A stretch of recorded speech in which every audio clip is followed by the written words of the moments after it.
Jadi gini, Pak. Sebelumnya saya nyelok dulu rencana rumah sakit Wates karena dekat dengan bandara yang baru.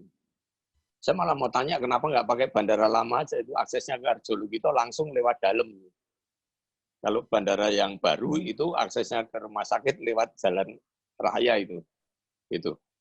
Nah kemudian kembali ke pertanyaan Prof. Laksono itu mengenai leadership. Betul ya, karena saya kemarin malam di WA Prof. Laksono. Ini sebenarnya siapa tuh di Jogja ini. Nah, jadi memang kembali ke quote-nya disaster ya, bahwa the most problem in disaster response was not lack of any single resources, but control and coordination. Nah, ini yang bisa control and coordination inilah pimpinannya.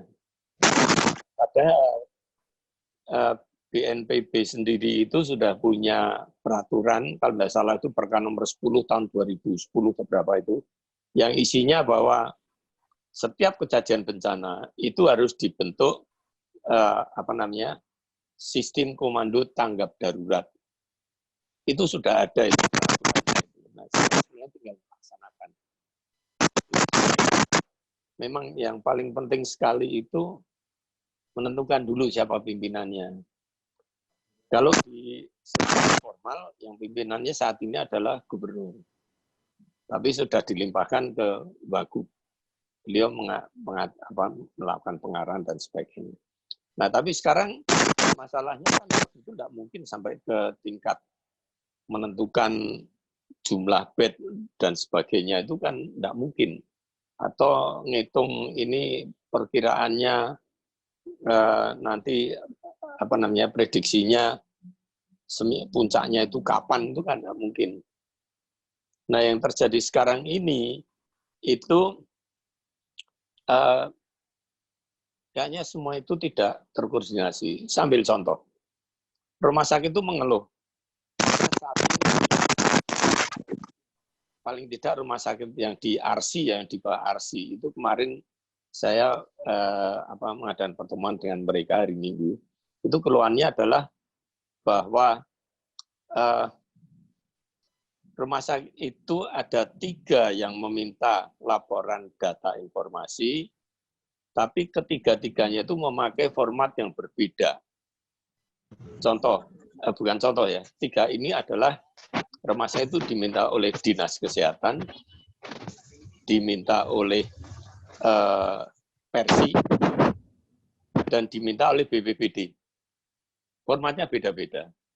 Bahkan kadang-kadang di situ itu tidak jelas yang diminta itu angka kumulasi atau angka hari itu. Nah, ini contohnya. Nah, mestinya dalam hal ini ada yang yang bisa mengatur agar informasi itu satu pintu itu. Ya, jadi itu yang saya anjurkan. Jadi memang, dan leadership-nya memang kita tidak usah leadership yang seperti di Korea Utara, kalau orang keluar rumah ditembak, itu tidak mungkin. Pak Darwito juga tadi sudah mengatakan bahwa tegas itu tidak usah keras, tapi yang penting tegas. Nah, leadership dalam hal ini memang harusnya bicara leadership atau terantri ya, bermedialah. Tapi masalahnya jelas kita tidak bisa saat ini, yang kita butuhkan ada yang tegas, dan itu mungkin kalau perlu seperti yang yang model otoriter itu ya. Jadi model otoriter itu nggak mungkin kita itu sekarang itu dalam keadaan begini masih katakanlah lunak gitu ya. Jadi diadakan himbauan agar tidak kumpul. Ya kalau kumpul datangi polisi dibubarkan, itu aja. Itu dalam keadaan seperti ini diperlukan. Dan pola menyusun suatu sistem komando gawat darurat itu sudah ada polanya. Besok akan kami sampaikan secara secara rinci di webinar kami besok jam 8:30 itu. Nah itu sekali lagi memang yang penting itu sangat penting itu adalah menyusun. Jadi nanti dalam sistem komando itu diatur hanya 3 itu. Satu adalah pembagian tugas, yang kedua adalah bagaimana komunikasi antar unit-unit yang kerja itu. Kemudian yang ketiga adalah rencana darurat kalau keadaan normalnya nggak bisa dicapai. Jadi misalnya saja rumah sakit ini perlu APD 30 APD setiap hari.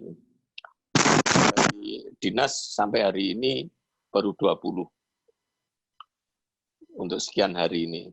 Nah, nyari yang lain dari mana? Ya, mereka ternyata ya beli sendiri.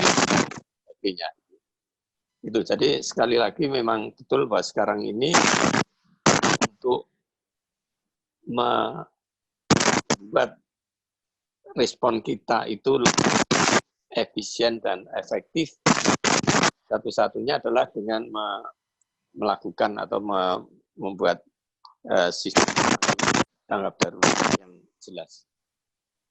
Demikian dulu Pak Laksono, Mbak Putu. Ya, oke. Ya, ini menarik ya. Dan nanti kita ada Pak Joni juga ya di sini ya. Memang di dalam SNARS itu juga ada bagaimana hospital yang tadi pagi kita bahas ya. Ya. Kemudian juga bagaimana di suatu wilayah itu ada suatu sistem manajemen yang perlu kita kembangkan tadi. Tadi saya juga diskusi dengan Pak Samsul Arifin dari Jawa Timur, memang Jawa Timur juga sudah ada tim gabungan ya. Nah, pertanyaan atau tantangannya mungkin ya, apakah tim gabungan atau kerjasama antar lembaga ini pakai konsep tidak? Nah ini yang nanti kita akan coba lihat betul, dan di web itu, tolong lihat di web ya, Mas. Di web itu kita sudah mengembangkan berbagai referensi mengenai search ya, capacity ya. Itu bisa dilihat di web www.covid manajemen covid di rumah sakit.net ya. Ya. Coba kita lihat. Nah ini, jadi ada referensi di atas ya, di atas diklik. Nah itu mengenai search ini ya, search capacity. Ya.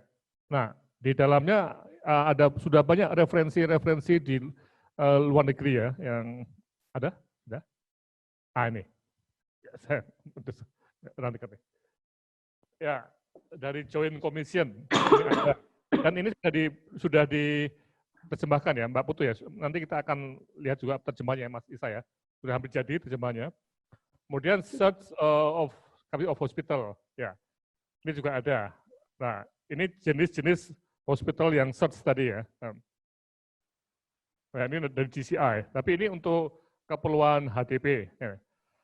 Nah, artinya apa? Bahwa referensi untuk menghadapi search atau lonjakan itu sudah ada.